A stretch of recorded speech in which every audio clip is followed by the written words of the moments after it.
Halo Sobat IMC dimanapun Anda berada, senang sekali pada kesempatan kali ini saya Astri Ovi dapat kembali menyapa Anda yang menyaksikan YouTube series dari Rumah Sakit IMC Cek Fakta Reproduksi Perempuan. Seperti biasa di setiap episodenya kita akan membahas topik yang menarik bersama Dr. Caroline Tirtajasa SPOGK.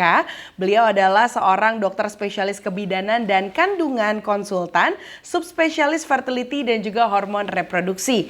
Dan juga Dr. Caroline merupakan ahli bedah laparoskopi dari Rumah Sakit IMC Pulau Mas. Halo dokter, berjumpa kembali, kita apa kabarnya? Baik, kali ini tema kita atau topik kita adalah bagaimana cara hamil pada adenomiosis. Sebelum kita bahas adenomiosisnya itu apa sih dok sebenarnya? Adenomiosis adalah tumor kandungan yang tumbuh di otot rahim. Bedanya dengan miom, dia berasal dari proses endometriosis kalau adenomiosis ini. Jadi adenomiosis itu persisnya adalah proses endometriosis yang tumbuh di otot rahim.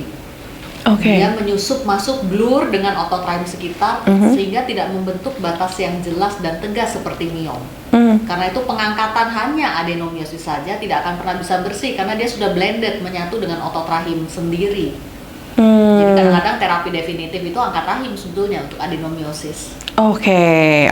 Tapi sebelum kita bahas ke situ dok, berarti hubungannya dengan endometriosis itu adenomiosis adalah bagian dari? Iya, betul. Jadi dia khusus untuk endometriosis yang tumbuh di otot rahim.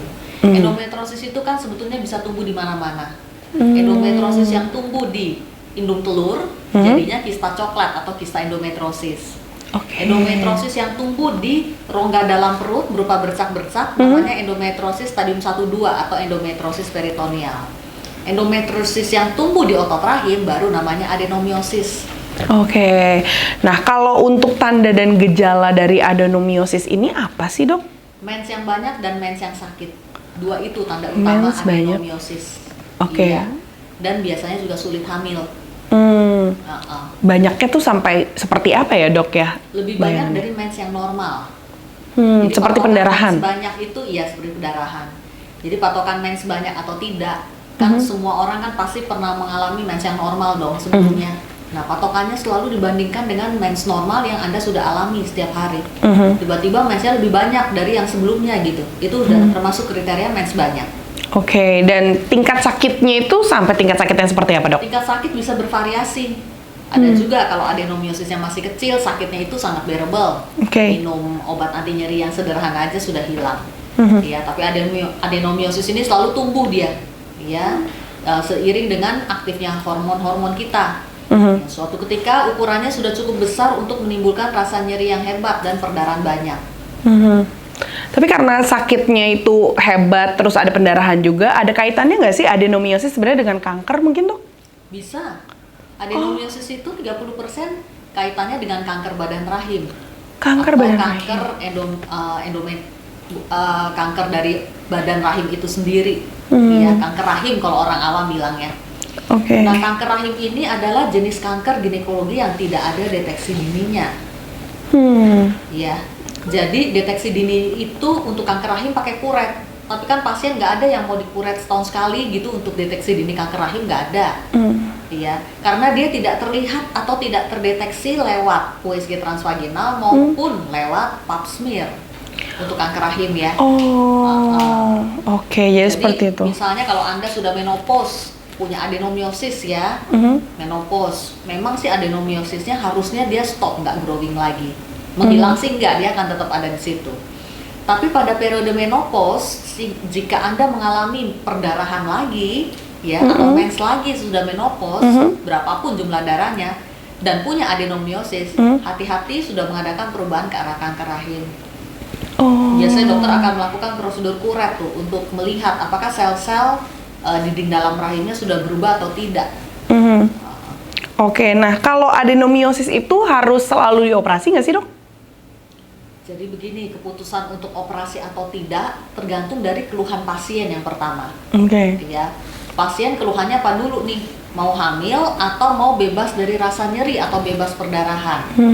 Kondisi pasien gimana? Udah menikah, anak cukup, atau ada masalah infertilitas atau mau hamil? Itu juga akan menentukan adenomiosis ini harus diapakan. Iya. Kemudian faktor-faktor lain seperti ukurannya, ukuran adenomiosis. Tentunya kalau dia sudah besar sekali ya, di atas 5 cm, mensnya juga udah banjir banyak dan nyeri, selalu dianjurkan untuk operasi angkat rahim, biasanya baru tuntas. Baru tuh kualitas hidup terjaga, bebas nyeri, bebas perdarahan setelah rahim diangkat. Ya. Nah, sebaliknya dengan pasien-pasien yang ingin hamil nanti, kita bahas nanti tuh. Tentunya kita nggak bisa angkat rahim dong kalau pasien mau hamil. Berapapun besarnya adenomiosis. Nah, nanti pembicaraan detailnya di pertanyaan berikut ya, Fik ya. Oke, baik. Nah, pertanyaannya langsung ke ini nih, Dok. Kenapa bagaimana kalau misalnya pengidap penyakit adenomiosis tetap ingin hamil, Dok? Nah, Kan itu dilemanya di situ. Nah, iya, sedangkan harus diangkat. Adenomiosis itu kesepakatan internasional, mau berobat ke Amerika atau Singapura sekalipun, mereka selalu menganjurkan angkat rahim baru tuntas. Jadi selama rahim dengan adenomiosis itu ada, Anda tidak akan terbebas dari problem mens banyak tadi dan mens sakit itu akan terus-menerus ada. Ya, ada operasi yang hanya mereseksi sebagian dari adenomiosis tersebut ada. Operasi ini biasa kita lakukan untuk pasien yang ingin mempertahankan rahim untuk fungsi fertilitasnya. Ya, jadi hanya dikikis saja sebagian. Tentunya kita nggak bisa mengangkat semuanya, apalagi kalau sudah di atas 50% otot rahim sudah berubah menjadi sel-sel adenomiosis tersebut. Ya. Nah, setelah itu either operasi atau penekanan hormon biasanya untuk adenomiosis. Ya, operasi biasanya diutamakan untuk adenomiosis yang vokal. Vokal itu maksudnya dia terlihat batasnya lebih tegas lah, meskipun tidak sejelas miom ya. Itu masih bisa kita reseksi. Apalagi ukurannya tidak lebih dari 4 cm. Oke. Dan dia sudah mendesak dinding dalam rahim, itu harus kita lakukan reseksi adenomiosis sebelum promilnya berjalan. Tetapi kalau adenomiosis yang diffuse itu adalah adenomiosis yang tidak ada batasnya sama sekali. Bentuknya bizar, dia menyatu blended jadi satu dengan otot rahim. Nah, pada adenomiosis yang diffuse ini yang sulit ya, karena operasi reseksi adenomiosis sedetail apapun tetap akan meninggalkan cukup banyak adenomiosis yang ada di dalam rahim. Karena dia sudah blended, bisa dibayangkan ya, blended menyatu dengan otot rahim sekitar. Pada adenomiosis yang diffuse ini sebetulnya operasi yang ideal itu hanya angkat rahim. Ya, kecuali ya memang pasien-pasien yang belum hamil dan mau hamil. Biasanya kita tidak melakukan operasi, tapi kita tekan hormonnya. Sekitar 6 bulan kita tekan dengan harapan adenomiosisnya akan ciut tuh kecil sementara. Menunggu sampai promil bisa dilakukan. Jadi adenomiosisnya dikecilkan, promil harus dikejar tapi setelahnya. Ya, karena begitu hormon aktif kembali, dia akan jalan lagi, tumbuh lagi adenomiosisnya. Karena itu setelah seperti pasangan infertilitas punya adenomiosis, setelah operasi pun reseksi, ya pemulihan biasanya kita tekan hormon tuh sementara menunggu ya, supaya dia nggak growing lagi. Kita tekan hormon sekitar 3 bulan, setelah itu promil harus segera dikejar. Ya, biasanya alami juga nggak lama-lama, 2 bulan, bulan ketiga sudah naik inseminasi. Inseminasi 2 kali gagal sudah naik langsung bayi tabung. Karena sekali lagi tadi golden period itu hanya 6 bulan untuk pasien-pasien endometriosis yang ingin hamil setelah operasi dilakukan. Jadi kejar-kejaran sama waktu juga ya, Dok ya. Berkejaran dengan penyakitnya sebelum penyakit kambuh, kalau bisa udah hamil duluan. Ya, karena adenomiosis selalu tumbuh lagi begitu hormon aktif. Kalau tumbuh lagi ya kita masa operasi lagi. Iya juga ya, Dok. Dan kalaupun nanti program hamil gagal terus, misalnya bayi tabung 4 kali, 5 kali gagal terus, ujung-ujungnya sebetulnya adenomiosis itu memang harus angkat rahim jika ingin dihilangkan. Jadi selama masih punya rahim, itu masih bisa tumbuh gitu ya, Dok ya? Iya. Baik. Karena itu wadahnya ya dari si rahim itu sendiri. Baik, Dok. Nah, kalau misalnya tadi kan dokter sempat bilang dioperasi di sekitaran atau sebagian gitu ya. Setelah itu ditekan hormonnya, berarti masih bisa mungkin terapi dengan obat gitu, Dok?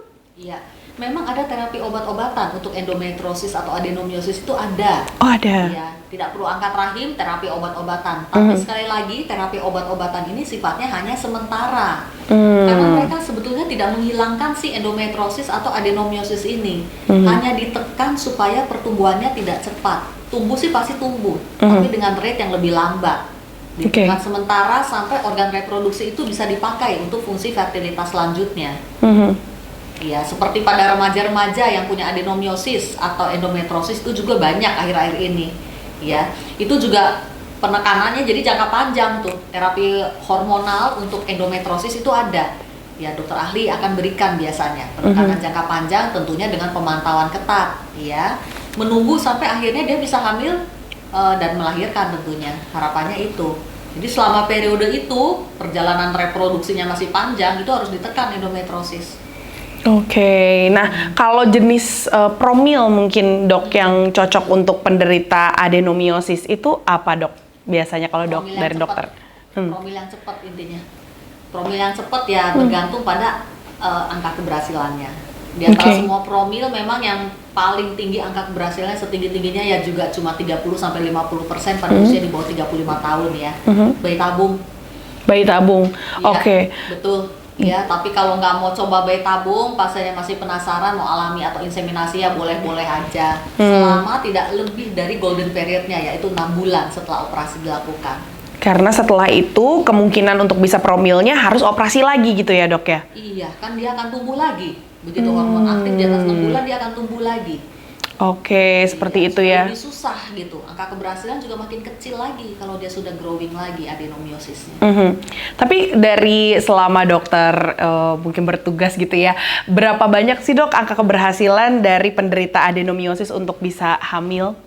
Nah, untuk menjawab itu harus memperhatikan faktor-faktor lainnya tuh, Pi. Faktor lain itu yang paling penting adalah usia dan cadangan sel telur. Paling penting. Berapa dulu ya? Usia di atas 35 tahun itu angka keberhasilan udah jauh lebih kecil dibanding usia masih di bawah 35 tahun. Ya, kemudian ukuran adenomiosisnya juga menentukan dan seberapa dalam dia mendesak dinding dalam rahim itu juga menentukan angka keberhasilannya. Jadi banyak faktor yang harus diperhatikan, belum lagi kalau ngomong kualitas sperma suami itu juga menentukan kan angka keberhasilan kehamilan. Karena kalau ngomong kehamilan itu faktor suami istri harus dipertimbangkan dan masing-masing membawa faktor yang ya lebih dari 5 lah setidak-tidaknya yang harus diperhatikan. Karena itu tidak ada satupun kasus infertilitas yang sama persis, itu tidak ada. Ya, selama 20 tahun saya praktek fertility tidak ada satupun ya, kasus yang sama persis gitu dua-duanya sehingga bisa dibandingkan secara persis itu tidak ada. Karena faktor yang menentukan seorang hamil atau tidak itu banyak banget. Ya, kita beda 1-2 faktor, contohnya hormon aja beda masing-masing orang. Betul. Faktor genetik apalagi, masing-masing orang itu unik. Iya. Ya, jadi pesan saya untuk pasangan infertilitas yang sedang mencoba hamil di luar sana, jangan bandingkan kondisi Anda dengan yang lain. Kok dia bisa hamil sih dok? Kok dia merokok bisa hamil? Kok dia punya endometriosis bisa hamil cepat, nggak usah pakai promil? Ya bisa-bisa aja jawabannya. Badan kita ini kan bukan robot, bisa aja. Dalam dunia kedokteran segala hal itu bisa. Tapi angka keberhasilan sekali lagi bagaimana? Iya. Itu dia yang harus diperhatikan ya, makanya harus konsultasi ke ahli fertilitas juga untuk mengetahui step-step yang harus dilakukan dari pasangan tersebut. Iya, supaya bisa tahu ya. Bisa ngerti apa yang harus dipilih yang terbaik untuk pasangan. Nah, itu dia ya. Makanya main-main mungkin ke Dokter Caroline ya di Rumah Sakit IMC buat ngobrol-ngobrol untuk para pasangan promil. Tapi mungkin sebagai penutup nih dok, kalau ada mungkin sobat IMC yang masih punya adenomiosis dan mau hamil, mungkin ada pesan-pesan dari dokter? Iya. Jadi pada penderita adenomiosis tapi ingin hamil, segeralah datang ke dokter ahli fertility ya supaya dapat ditentukan langkah-langkah selanjutnya.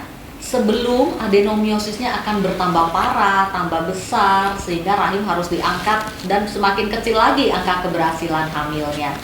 Jadi itu untuk pesan saya untuk para penderita adenomiosis yang ingin hamil. Baik, seperti itu ya Dokter Caroline. Ya. Terima kasih banyak dokter untuk waktunya. Baik, semoga sudah cukup jelas penjelasannya. Kalau kurang jelas, mungkin bisa main-main ke Instagram ataupun YouTube-nya Dokter Caroline yang sudah muncul di layar. Dan jangan lupa juga untuk menyaksikan episode dari Cek Fakta Reproduksi Perempuan di YouTube dari Rumah Sakit IMC. Terima kasih banyak sebelumnya sudah menonton episode kali ini dan sampai berjumpa di episode berikutnya.